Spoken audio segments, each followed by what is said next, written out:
Welcome to another D-Valley video. Today we're taking an in-depth look at American Express, ticker symbol AXP. We'll dive into the financial metrics, assess the company's growth, and ultimately try to find its fair buy price. The American Express Company, or Amex, is an American bank holding company and multinational financial services corporation that specializes in payment cards. The stock is priced at $285 with a market cap of 200 billion. Now let's dive into some key valuation metrics. The price to earnings ratio stands at 22.1 and the price to cash flow ratio is 8. The median PE over the past 10 years was 15.6. This suggests that the stock is trading above historic levels. Over the past 5 years, the company's revenue has grown by 39% and its bottom line has increased by 23.9%. In terms of earnings per share, there has been a growth of 40.3%. And notably, the number of common shares outstanding is for 725 million, a minus 12.7% change over the period. Now let's assess the company's liquidity and solvency.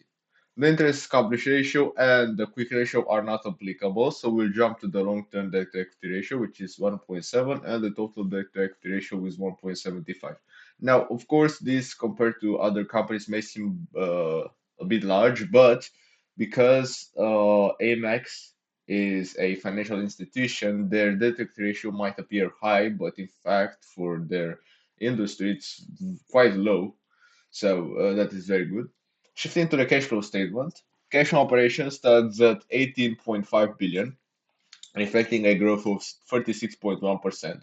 Cash from investing activities is minus 24.4 billion with a plus 46.2% change. Financing activities are at 18.4 billion, showing a minus 3,641% change over the same period. Of course, this is an anomaly.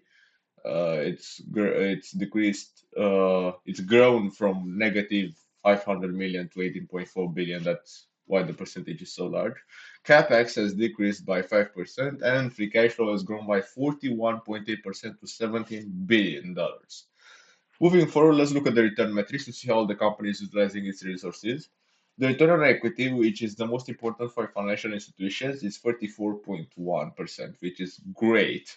The return on investment is 16.2%, and the return on assets is 3.7%. The return on assets doesn't really matter, so we can ignore it.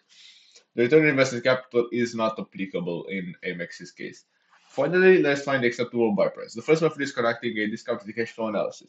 By using a discount rate of 9%, a revenue growth rate of 6% for 10 years, and a perpetuity growth rate of 2%, we get a fair value of $411.6. Secondly, using a multiple valuation of 20 times earnings, operating cash flow, and 25 times free cash flow, we get a fair value of $516.7.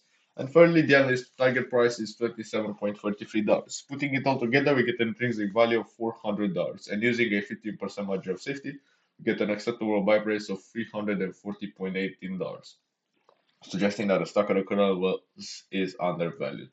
To wrap up my analysis, I rate American Express as a buy, but, and this is a big but, I so let's go back a bit. I actually bought into XP, American Express, a long time, not actually a long time ago. I think a year or 9 months ago. I'm up like 50 something percent. Uh, and I believe that although the median PE over the past 10 years was in fact 15, I believe that the last decade, has had so many hype stocks that have had these huge PEs, but most of these undervalued companies have been left in the dust. So I believe that this statistic, this median PE over the past 10 years, is a little low, and they deserve a little higher price to earnings, taking into account that they're literally printing money. I mean, their free cash flow is absurd. You could literally buy this company and make your money back in 11 years. Uh, this is free cash flow. So basically, you're reducing capex, and they don't really have that much capex. Yeah, this company is really a money printer that is going to grow. They have a great brand, great moat.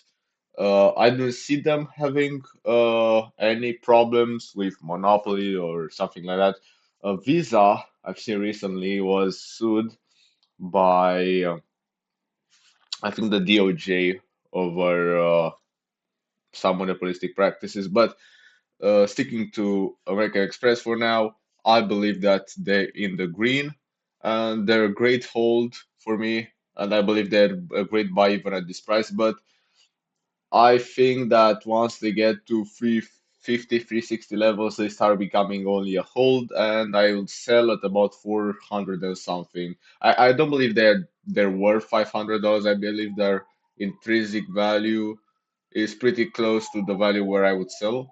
They're not really a hype company, so there really isn't that much of a chance that they will ever trade above intrinsic value. It's just how the market works sometimes. Uh, but for now, I see it as a great value play, and I hope you do your own due diligence. Maybe you find something against my case, but for now, I rate it as a buy. Thank you for watching. If you found this video helpful, please like and subscribe for more deep value analysis. See you in the next video. Bye.